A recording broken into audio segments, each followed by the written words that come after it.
Gold, diamond, antique, குண்டன் நகைகள் மற்றும் gold பாரினை நியாயமான விலையில் நிறைவான தரத்துடன் பெற்றுக்கொள்ள பெம்ப்லியில் கிருஷ்ணிகா ஜுவல்லர்ஸ். தொடர்புகளுக்கு 020 89 00 0194.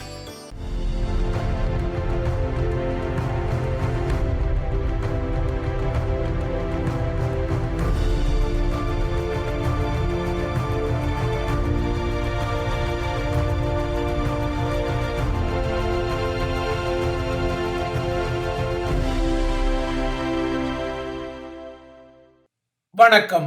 இது ஐபிசி தமிழின் செய்தி வீச்சு. இன்றைய செய்தி வீச்சிலும் இலங்கை மற்றும் உலக நிலவரங்கள் காத்திருக்கின்றன.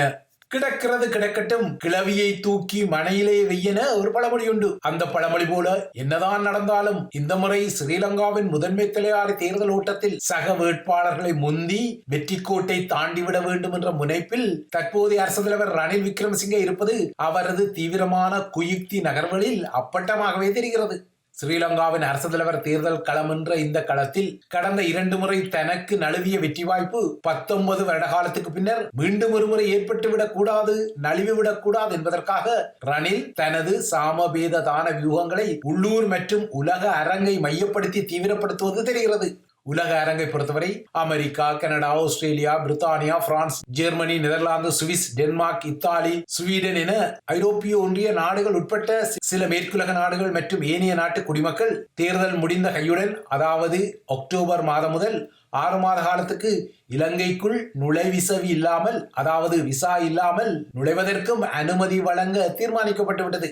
கனடாவில் தமிழ் இனப்படுகொலை நினைவகமான முள்ளிவாய்க்கால் நினைவு சின்னத்தை அமைப்பதை எதிர்ப்பதற்கான நகர்வுகளை கொழும்பு அதிகார மையம் தூண்டிவிடுவதால் ஸ்ரீலங்காவுக்கு எதிரான கடுமையான ஒரு நிலைப்பாட்டை எடுக்குமாறு கனேடிய வெளியுறவு அமைச்சரிடம் பிராம்டன் நகர முதல்வர் பேட்ரிக் பிரவுன் ஒரு கோரிக்கையை எறிந்த நிலையில் கனேடிய குடிமக்களும் நுழைவிசவில்லாமல் இலங்கைக்கு நுழையலாம் என கொழும்பு சொல்லிக் கொள்ள தலைப்படுகிறது. இதற்கிடையே ஸ்ரீலங்காவின் எதிர்ப்பை சட்ட செய்யாமல் முள்ளிவாய்க்கால் நினைவு சின்னத்தை தாம் அமைத்துக் கொள்ளப் போவதாக பிராம்டன் நகரசபை இறுக்கமாக தெரிவித்துவிட்டது. இந்த நினைவு சின்னத்தை நிர்மாணிப்பதற்கான எதிர்ப்பை தூண்டுவதற்காக கடந்த வாரம் அடிக்கல் நாட்டிய போது அந்த இடத்தில் கூடிய சிங்களவர்கள் அதற்குரிய எதிர்ப்பை தெரிவித்தமை குறிப்பிடத்தக்கது.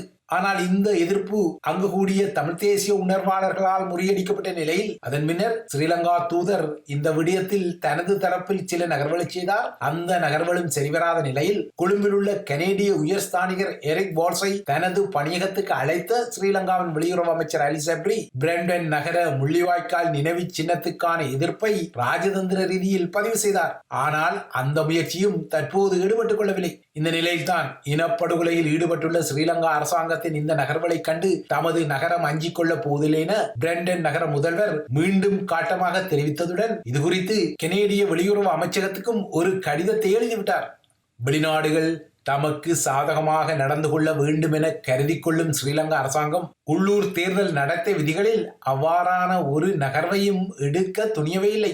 அந்த வகையில் நாட்டின் முதற் குடிமகனான ரணில் விக்ரமசிங்கவுக்கு தான் இந்த தேர்தலில் தேர்தல் நடத்தை விதிகளை கடைபிடிக்க வேண்டிய முதன்மை பொறுப்பு இருந்தாலும் அவரே அதனை மீறி வருகிறார். இதனால் தான் தேர்தல் நடத்தை விதிகளை மீறி தனக்கு 2 புதிய ஆலோசகர்களை நியமித்துக் கொள்வது, அதேபோல அண்மையில் சஜித் அணியிலிருந்து தாவிய நாடாளுமன்ற உறுப்பினர்களான வடிவேல் சுரேஷ் மற்றும் அலிசாகிர் மௌலானா ஆகியோருக்கு அமைச்சு பொறுப்புகளை வழங்குவது போன்ற நகர்வுகள் கேஸ் சிலிண்டரிடமிருந்து வருகின்றன. அதனால் இந்த வாரத்துக்கு முன்னர் வரை ரணிலின் இந்த குயுக்தியான நகர்வுகளால் இந்த வாரத்துக்கு முன்னர் வரை ஸ்ரீலங்கா முஸ்லிம் காங்கிரசின் தேசிய பட்டியல் நாடாளுமன்ற உறுப்பினராக இருந்த அலிசாகிர் மௌலானா நேற்று முதல் அமைச்சரவை அல்லாத அபிவிருத்தி திட்ட அமைச்சராகிவிட்டார். அதேபோல சஜித் அணியின் முகமாக இருந்த வடிவேல் சுரேஷும் தொழில்துறை ராஜாங்க அமைச்சராக நேற்று முதல் அரிதானம் பூசிவிட்டார்.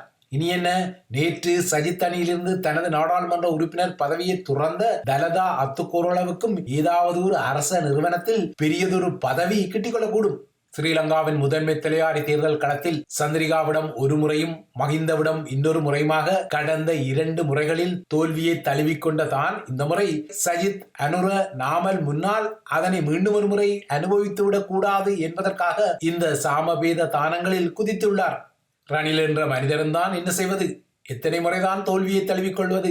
99 இடம்பெற்ற அரசு தலைவர் தேர்தலில் முதல் தடவையாக போட்டியிட்ட அவர் தன்னை எதிர்த்து நின்ற சந்திரிகா அன்று 43 இலட்சத்துக்கு மேற்பட்ட வாக்குகளை பெற்றாலும் ரணிலால் 36 லட்சம் வாக்குகளை மட்டுமே அன்று பெற முடிந்தது. இதனால் அவருக்கு முதலாவது தோல்வி கிட்டியது. சரி, இதுதான் போகட்டும் என 2005 இடம்பெற்ற தேர்தலில் மஹிந்தவை எதிர்த்து நின்றால் அந்த தேர்தல் களத்தில் விடுதலை புலிகளின் அறிவுறுத்தல் காரணமாக வடக்கு கிழக்கு மக்கள் வாக்களிக்காததால் அந்த முறையும் ரணில் மண்ணை கவிக்கொண்டார். அப்போது புலிகளின் டிஃபெக்டோ ஸ்டேட் எனப்படும் நடைமுறை அரசின் கட்டுப்பாட்டில் இருந்த வடக்கு கிழக்கு ஒருவேளை வாக்களிப்பில் ஈடுபட்டிருந்தால், குறிப்பாக வடக்கு மக்கள் வாக்களித்திருந்தால் ரணில் வெற்றி பெற்றிருக்கலாம் என்ற கருத்து இன்று வரை பலமாகவே உள்ளது. சமாதான காலத்தில் தமிழர் தாயகத்துக்கு தான் செய்த நரித்தனமான சூழ்ச்சிகளின் குழியில் 2005 அவரே விழுந்திருந்தார். இப்படிப்பட்ட தோல்வி முகங்களை கொண்ட ரணில் இந்த முறை தனது கேஸ் சிலிண்டருக்கு அந்த நிலை ஏற்பட்டுவிடக் கூடாது என்பதற்காக இந்த சாமபேதத்தான அரசியலை செய்தாலும் இந்த அரசியல் அவருக்கு கை கொடுத்து கொள்ளுமா என்பதுதான் இப்போது உள்ள வினாவாகும். இந்த முறை தேர்தல் களத்திலும் 2005 செய்தது போல தேர்தல் புறக்கணிப்பு ஒன்று இடம்பெற வேண்டும் என்ற பலவீன குரல்களை கஜேந்திரன்களின் தமிழ் தேசிய மக்கள் முன்னணி ஒலிக்க விட தலைப்பட்டாலும் வாக்களிப்பு நாளன்று தமிழர் தாயக வாக்குச்சாவடிகளும் சுறுசுறுப்பாகவே இயங்கக்கூடும் எனவே எதிர்பார்க்கப்படுகிறது. இந்த முறை வெற்றி பெறுவதற்காக ரணிலின் வியூகங்களில் ஒன்றாக பாருக்குள்ளே நல்ல நாடு இலங்கை என்ற அடையாளத்தில் பார் லைசன்ஸ் எனப்படும் மதுபானச்சாலை உரிம முறைகேடுகளும் தீவிரமாகின்றன. இதனால் பார்குமார் என்ற எள்ளல் அடையாளத்தை பெற்ற நாடாளுமன்ற உறுப்பினர் வேலுக்குமாருக்கும் இன்னொரு சக நாடாளுமன்ற உறுப்பினரான திகாம்பரத்துக்கும் இடையிலான அடிதடி காட்சிகளும் வந்தன. இலங்கையில் மதுபான சாலைகளுக்கு உரிமம் வழங்குவதற்கான புதிய நடைமுறை அறிவிக்கப்பட முன்னர் அவசரமாக 90 மதுபான சாலை உரிமை பத்திரங்கள் வழங்கப்பட்ட விடயமும் தற்போது வெளிச்சத்துக்கு வந்துவிட்டது. எனினும் இந்த ஆண்டின் ஆரம்பத்தில் வர்த்தமானியில் வெளியிடப்பட்ட கலால் திருத்த மசோதாவுக்கு இன்னும் நாடாளுமன்றம் அங்கீகாரத்தை வழங்கிக் கொள்ளவில்லை. இவ்வாறான ஒரு நிலையில்தான் பின்கதவு வழியாக இந்த 90 மதுபான உரிமங்கள் வழங்கப்பட்டுள்ளன. இந்த உரிமங்களில் சில தமிழ் தேசிய அடையாள அரசியல்வாதிகளுக்கும் கிட்டியதான கிசுகிசுப்புகள் பலமாகவே உள்ளன. இவ்வாறாக முறைகேடாக வழங்கப்பட்ட 90 பார் லைசன்ஸுகளை மீண்டும் மீளெடுத்துக் கொள்வதற்கு நாட்டில் எந்தவிதமான சட்ட ஏற்பாடுகளும் இல்லை என நேற்று நாடாளுமன்றத்தில் எதிரணி உறுப்பினர் பாட்டலி சம்பிக்க ரணவக்க தெரிவித்திருப்பது இன்னொரு குறிப்பிடத்தக்க விடயமாகும். டீம்லேட்டர் கோட்டாபாய ராஜபக்சவின் பதவி காலத்தின் எஞ்சிய பகுதியை நாடாளுமன்றத்தில் நடத்தப்பட்ட வாக்கெடுப்பின் ஊடாக இதுவரை ரணில் கழித்துக் கொண்டாலும் 19 வருட காலத்துக்கு பின்னர் இந்த முறையாவது மக்கள் ஆணை பெற்ற ஒரு அரசு தலைவராக தான் மாறிவிட வேண்டும் என்ற ஆசை தோசை அப்பளம் வடைகளெல்லாம் அவருக்கு இருக்கத்தான் செய்கின்றன. ஆயினும் ரணிலிடம் இருக்கக்கூடிய ஒரு தோல்வி ராசி அடையாளம் இந்த முறை அரசு தலைவர் தேர்தல் களத்தில் மாறுமா என்பது இன்னொரு வினாவாகும். இந்த வினாவின் பின்னணியில் இன்று கொழும்பில் உள்ள இலங்கை அறக்கட்டளை மையத்தில் இருந்து வெளியாகக்கூடும் என எதிர்பார்த்த சஜித்தின் தேர்தல் விஞ்ஞாபனம் இறுதி நேரத்தில் மர்மமாக ஒத்திவைக்கப்பட்டது. இந்த தேர்தல் விஞ்ஞாபனத்தில் உள்ள விடயங்களை யார் ஆர்வமாக நோக்க தலைப்பட்டார்களோ இல்லையோ, தமிழரசில் உள்ள சுமோ அதனை உன்னிப்பாக கவனிக்க ஆயத்தமான நிலையில் நிகழ்வே இறுதி நேரத்தில் மர்மமாக ஒத்திவைக்கப்பட்டது. ஏன் இவ்வாறாக விஞ்ஞாபனத்தின் வெளியீட்டு நிகழ்வு இறுதி நேரத்தில் ஒத்திவைக்கப்பட்டது என்பதற்கும் சஜித் தரப்பிடமிருந்து இதுவரை முறையான பதில் இல்லை. தமிழர்களின் தேசிய பிரச்சனைக்கு இந்த விஞ்ஞாபனத்தில் என்ன சரக்கு இருக்கக்கூடும் என்ற ஒரு எதிர்பார்ப்பு இருக்க, இந்த ஒத்திவைப்பு இந்த விஞ்ஞாபனத்தில் ஏற்கனவே அச்சிடப்பட்டு இறுதி நேரத்தில் உருவாக்கப்படக்கூடிய மாற்றங்களுக்கும் கட்டியங்களை கூறியுள்ளது. இந்த தேர்தல் களத்தில் சஜித் பிரேமதாசாவுக்கு ஆதரவு வழங்குவது என்ற முடிவை எடுத்துவிட்டு எல்லா வேட்பாளர்களின் விஞ்ஞாபனங்களையும் பார்த்துவிட்டு தான் முடிவு என சும்மா சாட்டுக்கு சுமந்திரன் கதைவிடுவதான கதைகள் எல்லாம் உள்ள நிலையில் விஞ்ஞாபன வெளியீடு இன்று ஒத்திவைக்கப்பட்டுள்ளது. வடக்கு கிழக்கு இணைந்த சமஷ்டி தீர்வை தமிழ் மக்களுக்கு வழங்குவது தொடர்பாக தத்தமது தேர்தல் விஞ்ஞாபனங்களில் பகிரங்கமாக வெளியிட்டு அதனை சிங்கள மகாஜனதா வாக்காளர்களுக்கு சொல்லும் தில் எந்த வேட்பாளர்களிடம் உள்ளதோ அந்த வேட்பாளருக்கே தமது ஆதரவு வழங்கப்படும் என தமிழரசு கட்சி முன்னங்கிக் கொண்டாலும் இன்று வெளியாகக்கூடிய சஜித்தின் தேர்தல் விஞ்ஞாபனத்தில் இந்த விண்ணானங்கள் எல்லாம் இருந்ததா என்பதை அறிய முடியாத வகையில் இந்த நிகழ்வே ஒத்திவைக்கப்பட்டது. ஆனால் தென்னிலங்கை வேட்பாளர்களிடம் இருந்து முதலில் குதிக்க தலைப்பட்ட சஜித்தின் தேர்தல் விஞ்ஞாபனத்தில் இன்று சடுதியான ஒரு உள் இழுப்பு இருந்தாலும் இவ்வாறு தென்னிலங்கையிலிருந்து வெளிவரும் தேர்தல் விஞ்ஞாபனங்களில் வடக்கு கிழக்கு இணைந்த சமஷ்டிக்கு அறிகுறிகள் இல்லை என்றால் அது எதிர்வரும் தேர்தலில் யாருக்கு வாக்களித்துக் கொள்வது என்பதை சுமூதரப்பு குறித்தான் தமிழர்கள் முடிவு எடுக்க வேண்டிய நிலை இல்லை என்பதையும் ஆதாரப்படுத்திக் கொள்ளும். ஆனால் இப்போதைக்கு ஒன்றை மட்டும் சொல்லிக் கொள்ளலாம். தமிழ் பொது வேட்பாளர் நிறுத்தப்பட்டால் அவரை தோற்கடிக்க தீவிர பரப்புரை செய்வேன், அதனால் வெறும் துரோகிப்பட்டதற்கெல்லாம் அஞ்ச மாட்டேன் என கடந்த சில வாரங்களுக்கு முன்னர் முழங்கிய அதே சுமந்திரன் இப்போது அந்த விடயத்தில் சற்று அடக்கி வாசிக்க வேண்டிய வகையில் கள நிலவரங்கள் உருவாகிவிட்டமை யதார்த்தமாகவே தெரிகிறது. அந்த யதார்த்தத்தின் ஒரு காட்சியாக தமிழ் பொது வேட்பாளரை களமிறக்கிய தமிழ் தேசிய பொது கட்டமைப்பைச் சேர்ந்த முக்கிய முகங்களை ஸ்ரீலங்காவுக்கான சுவிஸ் தூதர் நேற்று யாழ்ப்பாணத்தில் சந்தித்த நகர்வு உள்ளது. சுவிஸ் தூதரின் வடக்கு பயணத்தில் இடம்பெற்ற இந்த சந்திப்பு நிச்சயமாகவே இப்போதைக்கு சுமந்திரன் தரப்பை இன்னொரு முறை எரிச்சலூட்டி கொள்ளும் என்பதை இப்போதைக்கு மறுப்பதற்கு இல்லை.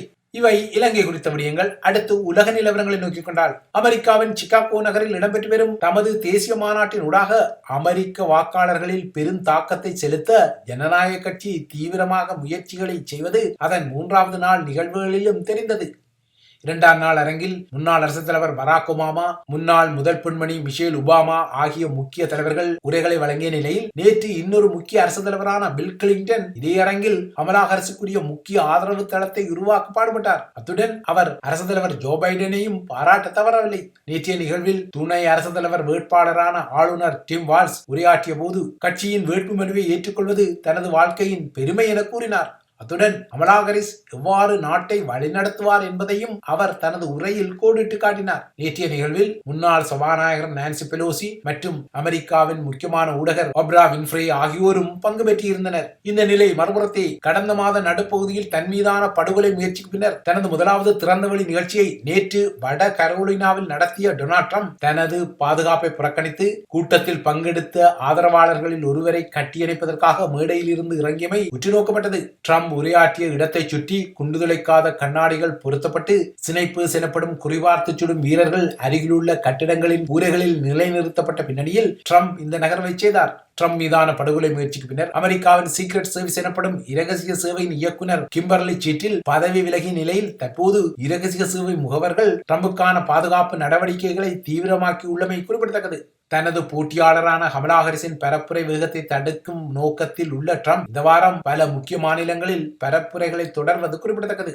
அடுத்து ஐரோப்பிய நிலவரங்களை நோக்கிக் கொண்டால், அடுத்த ஆண்டு மே மாதம் முதல் ஐரோப்பிய ஒன்றியத்தின் ஷெங்கன் பயண வலயத்தில் புதிய நடைமுறை ஒன்று கொண்டுவரப்படவுள்ளது. புதிய எல்லை கட்டுப்பாடுகளின் அடிப்படையில் ஒன்றியத்தை சாராத நாடுகளின் குடிமக்கள், பிரித்தானியா உட்பட்ட நாடுகளின் குடிமக்கள் அடுத்த ஆண்டு மே மாதம் முதல் 7 யூரோவை விசா விலக்கு கட்டணமாக செலுத்த வேண்டிய நிலைமை வரப்போகின்றது. இத்தியாஸ் எனப்படும் ஐரோப்பிய பயண தகவல் மற்றும் அங்கீகார அமைப்பு இந்த நடைமுறைகளை அறிவித்துள்ளது. ஷெங்கன் நாடுகளுக்கான இந்த நடைமுறை எதிர்வரும் நவம்பர் 10ஆம் தேதி என்று அறிமுகப்படுத்தப்பட்டாலும் 6 மாத காலம் இது பரீட்சார்த்த ரீதியில் நடைமுறையில் இருக்கும். எனினும் அடுத்த வருட கோடைகால பகுதியில் இது நடைமுறைக்கு வரும். இந்த 6 மாத கால பகுதியில் பயணம் செய்பவர்கள் நுழைவிசை விலக்கு தள்ளுபடிக்கு விண்ணப்பிக்க தேவையில்லாமல் விட்டாலும் எல்லை கடக்கும் போது ஏனைய நுழைவு நிபந்தனைகளை பூர்த்தி செய்ய வேண்டும் எனவும் அறிவிக்கப்பட்டுள்ளது.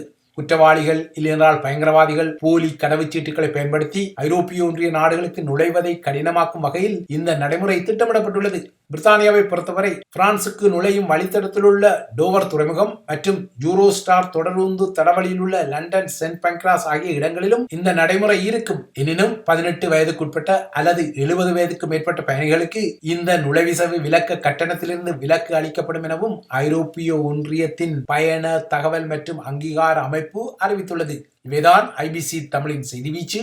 தொடர்ந்தும் ஐபிசி தமிழுடன் இணைந்திருங்கள்.